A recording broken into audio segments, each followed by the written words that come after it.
All right, we might kick it off. Good morning, everyone. Thanks again for joining us today. Before we get started with the main agenda, just a couple of housekeeping items. This webinar will go for approximately 40 minutes. I'll present for 25, and then I'll address some of your pre-submitted questions at the end for another 15. We're recording the webinar today, so after it concludes, we'll provide a follow-up email that will include a link to the online event page with this recording and a recap of useful resources from today's talk. And I also just wanted to mention that I'm currently working from home, as is the whole Eventbrite team, so please bear with us if we run into any technical issues along the way. All right, let's get started. So my name's Megan. I'm the Regional Marketing Manager here at Eventbrite in Australia. I have a strong love for events and have been working within the industry for over 4 years now. Prior to working at Eventbrite, I was the marketing manager for the Good Food and Wine Show, a national consumer event that brought over 100,000 consumers together. And I also have a further 7 years experience in generalist marketing roles across automotive, aviation, and tourism. Today, we're going to look to cover how to run a successful online event from start to finish. We'll kick it off with how to plan for an online event, then on to marketing and promoting your event, how to present and host, what to follow up with after your event has ended, and we'll also highlight some great creators we're seeing on the platform. Then we'll end with your pre-submitted questions. Starting at the beginning, your online event planning. Every event plan will be different, but we've highlighted a few key parts of your event that you'll need to be thinking about when you start your online event plan. As with an in-person event, identifying and understanding your audience is crucial. We recommend asking yourself, who will be attending, what challenges and problems they are facing, and what are their goals. Understanding who your attendees are and what they're struggling with will help you create an event that really satisfies their needs. Remember that an online event may allow audiences that couldn't attend your event in person the opportunity to engage with you and your brand. Think mobile. Online events can work on any device, so it's important to bear in mind that people could be attending your event on their phone or tablet, rather than on a laptop or desktop. Make sure you optimize for a mobile experience when creating your event and materials. This could be as simple as ensuring your slides and content are easily visible on a small screen with large fonts and clear imagery. And then monetization. Will you be charging for your event, or will it be free? Or you could even set your event as a pay as you like in the form of donations. Free, paid, or donation events can all be hosted on the Eventbrite platform. We're seeing the median price for paid online events is approximately 43 Australian dollars. And although this is lower than our average in-person event price, these events are now able to accommodate more attendees across a wider geographic location, or can be hosted more regularly with lower overheads. And don't forget, you also have the option to include add-ons to your event, such as merchandise, which can also assist with generating additional revenue. Once you have your high-level plan, you can really get into planning the meat of the event. There are multiple components here to consider. Your content or topic. What will your event be about? Are you adapting an in-person event or creating something from scratch? Stay away from going too broad or vague and hone in on one specific area. Don't be afraid to go niche if this is where your expertise leads you, as this will be what makes your event stand out from the crowd. Choose your format. There are an infinite amount of ways you could host an event, so you'll need to decide what works best for your content and your audience. This could be a single or dual presenter, a panel of guests, an interview with an expert, a product demonstration, or a classroom-style workshop. Find one that will be most successful with your audience and also the easiest for you to implement. Find a great speaker. Just as for in-person events, you need to find the right presenter or speaker for your event and topic. Make sure they're comfortable with public speaking and can engage with an audience online. It can be daunting for even experienced speakers to move online, as you lose your audience's cues, such as their body language and reactions. I recommend setting up practice runs for any new to online speakers and walking them through the ways they can engage with their audience throughout the event. Picking a date and time. This will vary depending on your audience and when they're usually able to attend events. Business events tend to stick within weekdays and business hours. However, a craft workshop may be better suited to after hours or on a weekend. Don't forget, with an online event, your audience is also now global. So you may time your event to take advantage of audiences in other time zones, or host recurring events at different times to maximize your availability to your audience. How long your event is will also depend on this audience. For most, you'll want to stick around the 30 minutes to an hour mark, as you'll find you'll lose engagement after this. For smaller, more niche events, say a cooking workshop, you may be able to extend this to a couple of hours by keeping the class size low and allowing constant engagement throughout. Choosing the right platform. While Eventbrite tickets your event, you'll need to partner with a technology platform to host your event online. There is a growing list of brands in this space, and it can be hard to choose which is the best platform for your own event. The platform that will best meet your needs depends on a variety of factors, including your event capacity, budget, level of interactivity desired, and whether or not you want your attendees to pay to access your content. The logos on these slides represent a few of the most popular video hosting platforms currently being used by creators on Eventbrite, and they vary in many ways. We've broken out some of the key features and identified whether or not each platform offers them. You'll see that options like Zoom and Vimeo can be more expensive as they offer advanced features. At a high level, they both have excellent interactivity capabilities, such as Q&A and polls, and both allow you to capture attendee data. You're also able to gate access to only allowed paid ticket holders to attend. Other platforms like Facebook Live and YouTube are free to use and very easy to set up, but you're not able to capture your attendees' data and engage with them before or after your live stream. Once you have your tech sorted, it is vital that you test before going live, especially if you haven't used it before. We recommend running a few practices with colleagues or friends and family to test your video and audio. If you're using any features such as polls or meeting breakouts, it's great to make sure you know how to activate them when required. Wherever possible, use a good quality microphone and camera. And if you're going to be running multiple events, you may want to invest in external equipment rather than relying on the inbuilt mic and camera in your computer. Ensure your location and any additional speakers or panelists' location have a clear background and great light. You want to make sure everyone will be seen and heard. And lastly, make sure your internet connection is solid.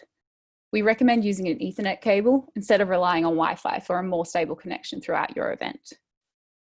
As with in-person events, you may still run into issues on the day. Create a contingency plan for these scenarios. For example, if a speaker or panelist drops out, ideally you'll have someone that's able to facilitate in their absence, or you can move to the next stage and revert back when they're reconnected. Next, do a dry run of your events. Not only to test the tech like I just mentioned, but to get comfortable with your script, slides, and get a feel of the event structure. This is also a great point to run through the event with any external speakers or panelists that will be involved, so they're aware of how the day will run. This could be an easy step to skip, but it can really help ensure you present a polished event on the day. And lastly, document your process. As you go through the planning and implementation of your event, document your steps and results. This will make your next online event even easier. Now, once you have your plans in place, you'll need to tell people about your event. We could spend a whole nother webinar on event marketing and promotion alone. So today we'll only be looking at a general overview. You'll need to make sure you have somewhere for your attendees to register or purchase tickets for your event. Set up your campaign plan and what channels you'll be using to promote your event. And finally, ensure you have the right tracking and reporting to see what is working in your marketing plan. First, the attendee registration and event information. If hosting your event on Eventbrite, this will be your event page.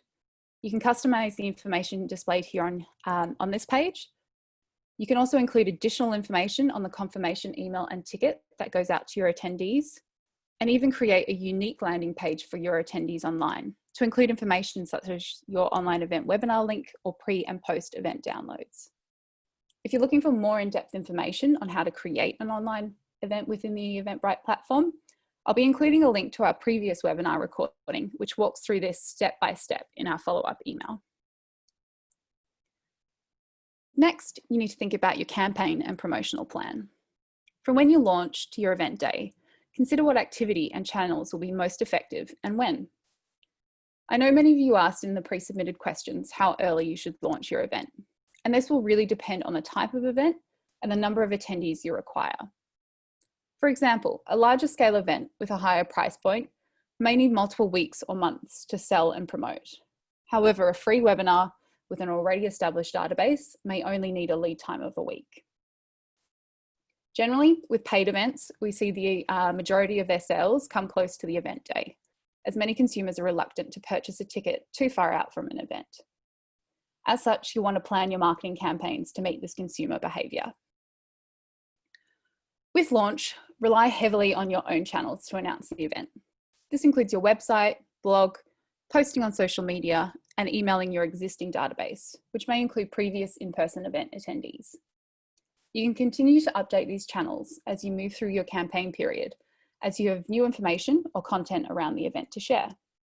Just make sure to keep an eye on your engagement rates to ensure your audience isn't being overloaded with too much information.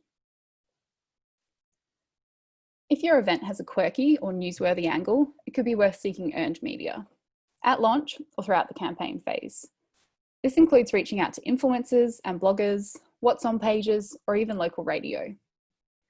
It is becoming harder to get earned media completely unpaid these days, but sometimes contra or access to talent you may have for your event can help sweeten the deal. Paid media is also great if you need to reach new audiences, but can be expensive. Performance marketing on social, search, and display can be effective to reach a relevant new audience. Leveraging partners or third-party databases can also assist to get your event out there.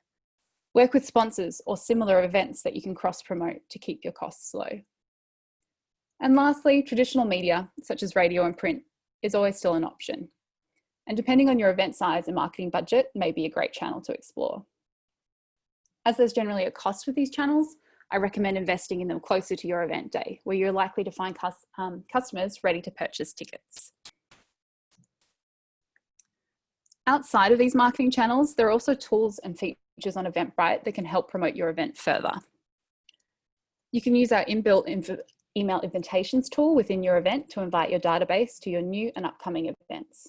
Creators can often see the most success in converting previous event attendees to their new events, as they're already familiar with your brand and your experiences. They are also your best advocates to spread the word about your upcoming events. Sell more tickets to people directly on Facebook by allowing attendees to discover, purchase, and access their tickets to their events in one place without add to Facebook functionality. Event organisers who use our Facebook integration see 20% more sales for paid tickets and 2 times more registrations for free tickets. And lastly, you can simplify your performance marketing with paid social ads. An Eventbrite app tool that can plug into your events and event data to optimize your Facebook and Instagram advertising spend. A big challenge event creators often face when running a successful ad campaign on Facebook and Insta is figuring out who to target. Paid social ads makes it easy to find the people who are most likely to attend your event, so you can ensure that every dollar is spent help growing your community. For example, you can automatically target anyone who's expressed interest in events like yours on Facebook, or quickly narrow in on anyone who has attended your past events. Once your campaign is up and running, paid social ads will leverage their data insights and marketing expertise to optimize how your dollars are spent. So you simply set your budget and they'll automatically reallocate your spend to the audience bringing in the most engagement, clicks, and ticket sales. I'll be including links to key guides and how-tos for each of these Eventbrite tools in the follow-up email if you want to learn more. Lastly, tracking and analytics. It's really important that anything you launch for your marketing campaign is tracked wherever possible. This allows you to pinpoint what channels and activities have been successful in driving your attendance and can help you narrow your focus for your next event. I recommend ensuring your website and performance marketing is set up with pixels to ensure you know where conversions are happening and from what channel they originated. If you're sharing your event page URLs through different channels, create tracking links. Again, this will help you see where traffic is coming from and correctly attribute your campaign activity to conversions. And lastly, make sure you keep an eye on your registration numbers, what channels are converting and the audience you're reaching, so you can optimize your campaign as you go. If you're not sure how to use any of these with Eventbrite, I'll also be including further information in our follow-up. Now it's event day, and it's time to host your online event. It can be quite daunting, especially working with a new medium, but we've put together some tips so you'll be completely prepared on the day. First, create an engaging script. It's good to start off your script by providing a clear structure of your event, so your attendees know what to expect and when. You can also clarify at what points you're looking for them to contribute. For example, will you have all attendees' mics on mute and only comments through a chat box, or will you be launching polls or even moving into breakout sessions? Also look to keep it short and relevant. It's hard to keep an audience's attention, and this is really no different online.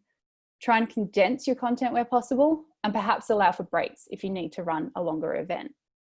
And make sure you practice. Just because you have a script doesn't mean you have to read it word for word, and make sure you practice to sound like you're speaking naturally off the cuff. Look to build visually interesting slides. It's easy to want to cram as much into every slide as will fit, but don't make this mistake. To keep your audience engaged, put emphasis on the visuals in your presentation, not just the words. And use your recap or follow-up email to highlight any important text. Where possible, also add different media formats, perhaps videos or animation. It can really help change the pace of the event and just give you a break from presenting. Look to create interactive moments. Plan specific moments in your event that will invite your audience to participate, and they'll feel like they'll be more involved in what's happening. It could be a pop quiz, asking for their answers on a poll, or generally being conversational as you go through your content. Most online event platforms have interactive tools like a chat box where attendees can ask questions or share answers to questions you pose. If you're in a small, manageable group, you may want to plan for attendees to introduce and share something about themselves as an icebreaker situation. I've also seen events request attendees to update their name in a Zoom webinar setting to include a fact or how they were feeling that day, which gave the audience an insight into their fellow attendees. Also, for smaller groups, you could encourage all attendees to use their cameras. This really helps people keep engaged in the session and helps to build a rapport. And prepare for questions. It's a great idea to prepare for questions that you may be asked during your event. This could be having on hand a list of handy references and links that you can send to attendees based on your commonly asked questions, or recruiting additional colleagues to assist in answering questions while you are presenting. We knew this would be a larger group on the webinar today, so we asked for pre-submitted questions rather than live to ensure we were able to address nearly all of the queries. For smaller groups, it can be great to allow for the live chat box and answer questions as they come through. Work with a method that works best for your event and the resources you'll have available on the day. Now, once your event has ended, make sure you follow up with great post-event content. While it's still fresh in attendees' minds, we recommend sending out a post-event survey. With tools like Google Forms or SurveyMonkey, you can ask your attendees to share their raves and rants. Their feedback can provide invaluable insights into how and what to improve. As we'll be doing for this webinar, you can also follow up with additional content and resources to your attendees via email. This could include a recording of your event, useful links, or even downloads. You can even segment your registration list based on who attended and who didn't, and craft different messages and content suited to each. And last but not least, remember to track your metrics. How many attendees registered? Where did the registrations come from? How many attended? And how long did they spend watching your event? Getting your data and analysing it is key to making your next online event bigger and better. Now, I know that was a lot of information on how to run an online event, so I wanted to end with some real examples of what we're seeing on the platform. Brainmates, a product marketing training provider here in Australia, have pivoted from face-to-face classrooms to real-time remote courses. By running their events online, the team aren't just surviving this crisis, they're actually unlocking new opportunities for their business. To create their real-time remote courses, they've used Zoom conferencing. With the breakout room feature, they continue their approach from in-person learning to break out into 4 smaller teams with mini conferences within the event. Their host and facilitator could bounce between the calls, and participants could still put their hand up and request support if they had a question. Now they're open to any location, any time zone, and have full flexibility to provide the same quality of learning to those who wouldn't normally be able to attend in person. Another great example is New York-based hands-on crafting company, Craft Jam.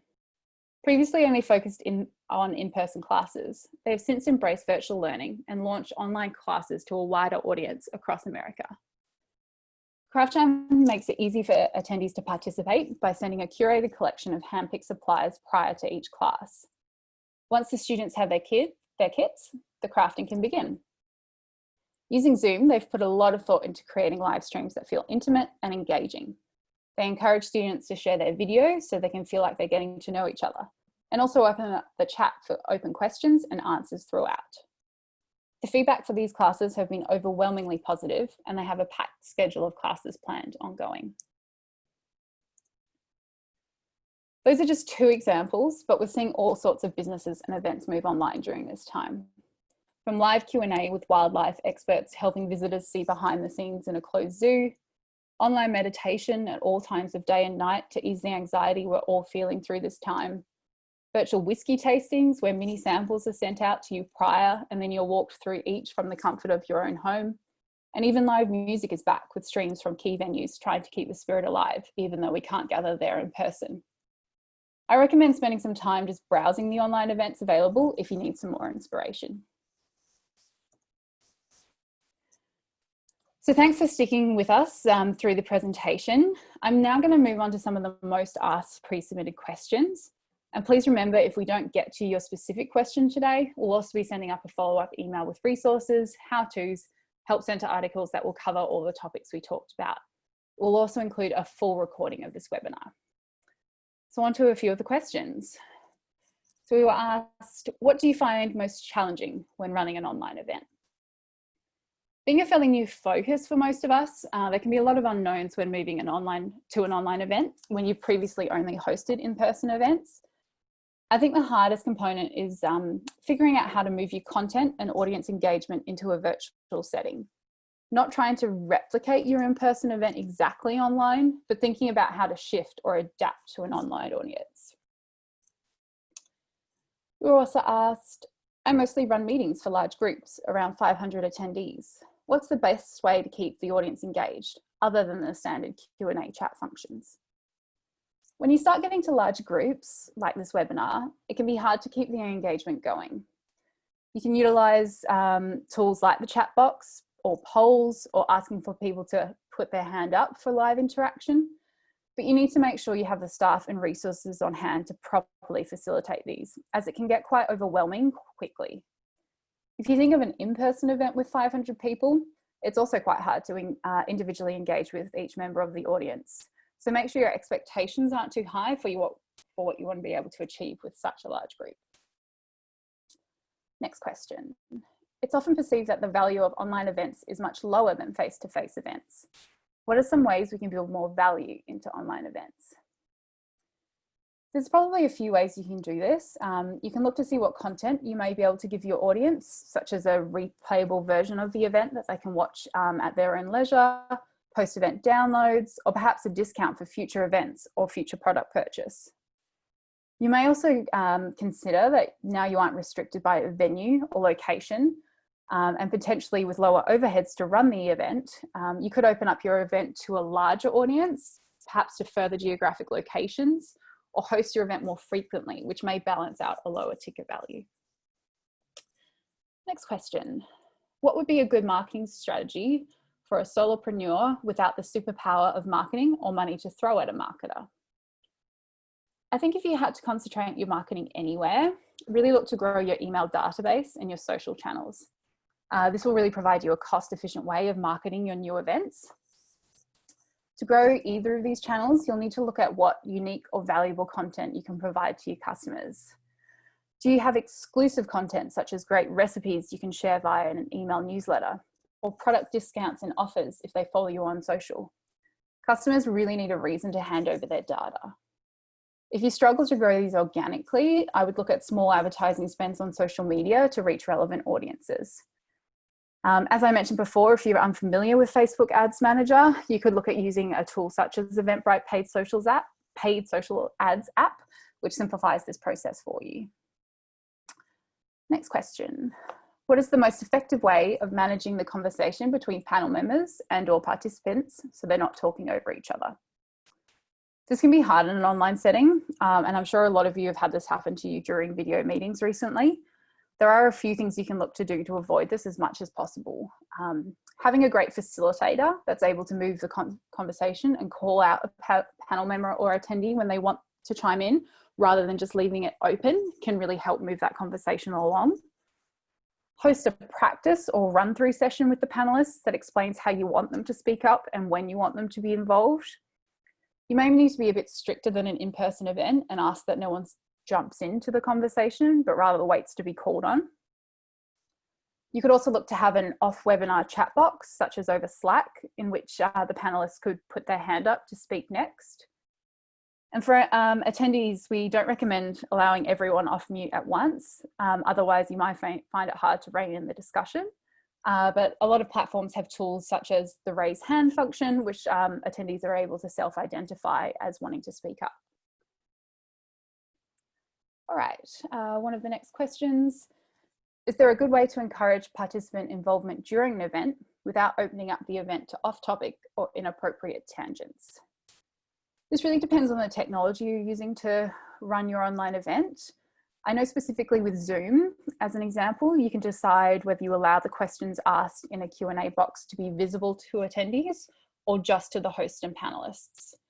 If you make it visible just to the host and panelists, you're able then to review and moderate which questions to address and then answer back to the overall audience. You can also ask attendees, like I mentioned, to put their hand up if they want to engage rather than an open forum. However, this does still leave you open for off-topic or inappropriate tangents. Right, next, are pre-submitted questions the best interaction forum for all online events presentations? Not necessarily. We found with previous webinars that we've run that when we've had around this many people on the webinar, we're not able to properly service an open chat box to answer all the questions that come through. And many are left without their question answered. So we're trialing moving to a pre-submitted format where we can try and incorporate the key questions back into the main content and plan to address them in this Q&A time. As many questions are of a similar vein, this allows us to cover them at once and the entire audience gets to be across the answer. In smaller groups though, the live chat box provides great engagement and could really work for your event. Next, what is the number of people that can be easily managed or participate for a successful event with one person running it? And there was also a similar question that asked, what is the optimum number of people to facilitate an online event? Both the number of people you want to attend or participate and the number of people that are required to run the event will really depend on the type of event you're holding and what level of interaction you want to facilitate. If your event's very content driven, like this sort of presentation, you technically only need the one person to facilitate and host, and you could have an infinite number of people logging on to watch. However, if your event has any interactive elements and you want to foster that audience engagement, you'll really need to have a smaller group of attendees with your event or a larger number of people facilitating and coordinating that engagement and interaction. Then we've had a question on tips on how to have a very professional looking event with speaker guests from a number of places with different quality cameras and internet connection. Unfortunately, with the current situation, it can be really hard to get a consistent look and sound across your speakers if they're dialing in from various locations. And especially if you don't have the option to style their backgrounds or bring them all to the same location or provide audio and camera equipment. I do think it's good to note that audiences are very understanding of this at this time, and especially with an exposure to a lot of online events and a lot of people even say on news channels streaming in from their homes. I think it has become more the norm to expect this. However, it is definitely a reason to make sure you do a trial run so you can review camera audio and the background for your speakers. If they don't have a reliable connection, you can look at some alternatives, like perhaps recording their content prior to the event and integrating it into the live event rather than relying on them to be involved directly. Or perhaps you might need to look at another speaker option for your event. Next one, how do we keep attendee numbers up when events are listed as free? I've noticed whenever events are free, people seem to waive a bit of responsibility and then don't turn up even when they have registered. This isn't a unique challenge to online events, and certainly one we see for free in-person events as well. For our previous webinars, and this one as well, which are free, we generally see around a 50% attendance rate off the registration rate. But we also know that a lot of people register, even though they can't commit to attend the event at the live time, but hope to receive the post-webinar content and recording to view at a later date. If this is the format of your event, you may want to track views on your recordings as an additional measure of event success, not just the attendee numbers. With more interactive events that you're not supplying a recording for post the event, there are other ways to encourage attendance with your registered audience and reduce your no-shows. Make sure your audience knows about the exclusive content only available at the event, or tie up exclusive downloads and offers with attending. So these are only sent to those who attended, not to everyone who registered. You can also look to create a sense of FOMO with your events by sharing content, testimonials and reviews of the event after you're post the event, and hopefully you'll create a feeling of a cannot miss event for your next one. You can also look to perhaps trialing a very small fee for your event. Sometimes even just having to pay, even if it's only a few dollars, can really create that sense of commitment for an attendee.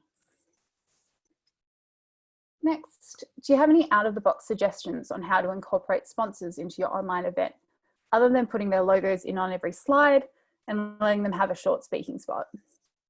Sponsorship activation is really so much more than just how they integrate with your event itself.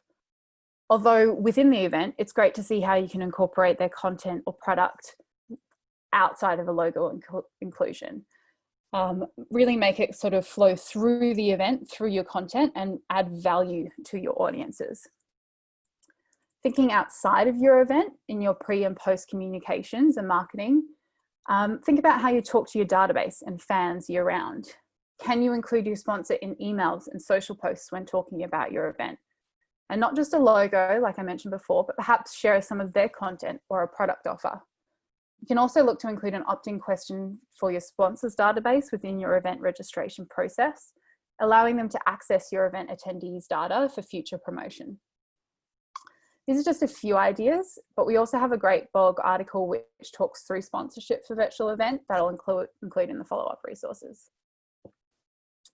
All right, next one. What is the best way to deal with attendees who have little or no experience with technology? This can definitely be hard, especially when the entire event process, from registration to the event itself, is hosted online. I think you'll want to consider the tech platform you use carefully when planning your online event. Try to use something that doesn't require them to download an application or to have an existing account. Ensure you include step-by-step instructions in your event confirmation and reminder emails on how they need to join the event when the time comes. And perhaps ensure you have a clear reply to email address or phone number that they can contact if they have any trouble. You may also want to review what interactive components you have within your event and make sure they're simple enough to get involved in and aren't too distracting and confusing for your audience. Perhaps test your event with a smaller subset of your audience and gain feedback on your event process, instructions and delivery to ensure you're meeting all the needs of your audience correctly. And last question for today, moving forward for the next couple of months, do you think the trend will be that people will still want to attend online events, even though on-site events will be allowed to return with some restrictions? I really think it's hard to predict the future at the moment with so many changes, excuse me, happening day by day, week by week, but I think we'll see a bit of a hybrid model emerge. While some restrictions are being lifted, a large majority of events may not be able to run as they used to. So many, I think, may look at online events to supplement them as their in-person events return, or some may even look at sticking with online events entirely as they they're able to grow their audience across a greater reach across Australia and globally.